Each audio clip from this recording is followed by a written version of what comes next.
रश्मि और अमर लॉकडाउन के चलते डेटिंग ऐप पर मिलते हैं। उसी बीच उनकी बॉन्डिंग बहुत अच्छी बन जाती है और दोनों एक दूसरे से प्यार करने लगते हैं। बस लॉकडाउन खत्म होते ही चट मंगी पट शादी। उससे पहले घर में बात तो कर लो। अरे माँ पापा कभी मना नहीं करेंगे। अमर की बात सुन रश्मि खुश हो जाती है। ऐसे ही दिन बीतते हैं और देखते ही देखते लॉकडाउन खुल जाता है, जिसके अगले ही दिन अमर अपने परिवार के साथ रिश्ता लेकर रश्मि के घर पहुंच जाता है। अभी लॉकडाउन खुला ही है और कोरोना तो ख़त्म भी नहीं हुआ, इसलिए ज़्यादा कुछ ना करके अगले कुछ दिनों में छोटे फंक्शन के साथ शादी कर लेते हैं। अमर के पापा की बात पर सब सहमत हो जाते हैं।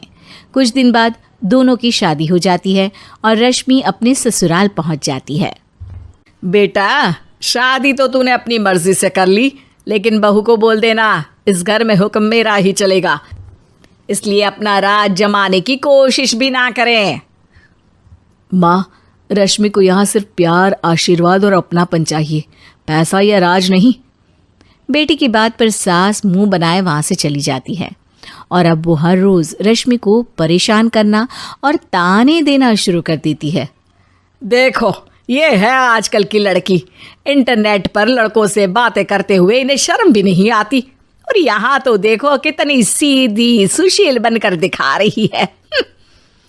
मम्मी, शादी के रिश्ते वाले इंटरनेट ऐप से जब किसी को कोई दिक्कत नहीं है, फिर डेटिंग ऐप के जरिए मिलना किस तरह गलत हो सकता है?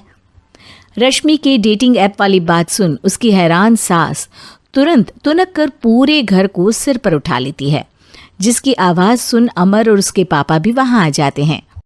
हाय मेरी माता, इतना बड़ा झूठ! डेटिंग ऐप को इंटरनेट के जरिए मिली है बोलकर इस कलमुही को मेरे सर ला बिठा दिया। अरे नास पिटी, तुझे जरा भी शर्म नहीं आई? वहाँ न जाने कितने लड़कों से गुलू गुलू करके तुझे मेरा ही लड़का मिला था फंसाने के लिए। माँ, मुझे तो समझ नहीं आ रहा क्या बोले जा रही हो। डेटिंग ऐप इस्तेमाल करना कोई अपराध नहीं है, और तुम रश्मि को ऐसा कैसे बोल सकती हो? मैं भी तो था उस ऐप पर। पहले उसके लिए माँ से झूठ बोला और अब लड़ाई कर रहा है। सास और अमर की बात सुनकर रश्मि हैरान खड़ी रहती है। अमर, तुमने घर में झूठ क्यों बोला? ये सब देख रही हो ना, इसी की वजह से झूठ बोलना पड़ा।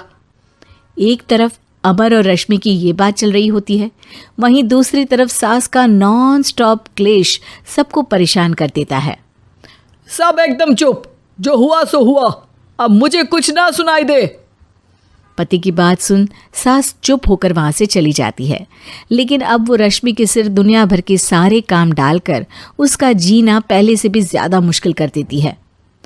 मम्मी, मैं आपका गुस्सा समझ सकती हूँ, आपको जो करना है कर लीजिए, मैं कभी कुछ नहीं बोलूँगी। उम्मीद है किसी दिन तो आपका गुस्सा शांत होगा और नफ़रत प्यार में बदलेगी। रश्मि की अच्छाई को उसका नाटक समझकर सास गुस्से के 7वें आसमान पर चढ़ जाती है और उसी शाम रश्मि को नीचा दिखाने के लिए अपनी सहेलियों को घर बुलाकर उसकी बुराइयां करने लगती है। अरे कौशल्या, क्या बताऊं, आजकल के बच्चे ना बहुत एडवांस हो गए हैं। पहले रिश्ते घर परिवार वाले सब देख परख के कराते थे, और अब ये लोग खुद न जाने कहाँ कहाँ मिलकर खुद ही सब कुछ पक्का करके हमें बता देते हैं। लड़की का कैसा दिन धर्म, कैसा ईमान, कैसा चरित्र कुछ नहीं पता, बस प्यार किया और घर लाकर बिठा देते हैं। अरे ऐसा क्यों बोलती हो? आजकल बच्चे अपने आप में बहुत समझदार हो गए हैं, और फिर पूरी ज़िंदगी तो उन दोनों को ही साथ निभानी है। अपनी पसंद से शादी कर भी ले तो क्या दिक्कत? तू ही देख ले, पहले इतना अच्छा बेटा और अब सोने पर सुहागे जैसी सर्वगुण संपन्न बहू। और पता है, अभी कुछ दिन पहले मेरी बेटी ने मुझे डेटिंग ऐप के बारे में बताया, जहाँ लड़का लड़की अपनी पसंद से अपने आप एक दूसरे को चुन लेते हैं, और फिर अगर सब सही रहता है तो बात आगे भी बढ़ जाती है। अरे इसमें इतना खुश होकर क्या बता रही हो? ये तो गलत है। न जाने कौन क्या है, कितना झूठ कितना सच है।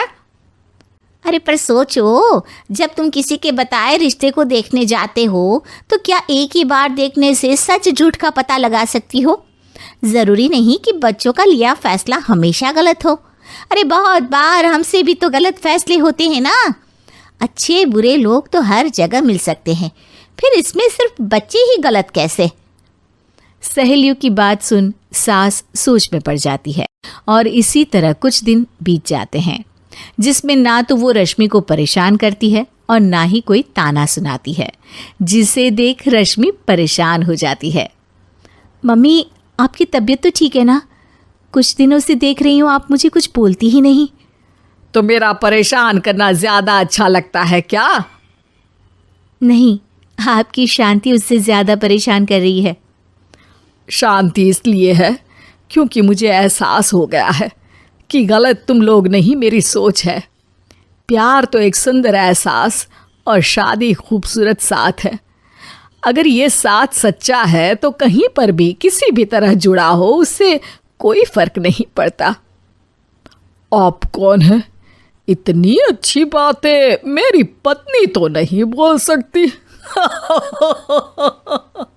क्या आप भी?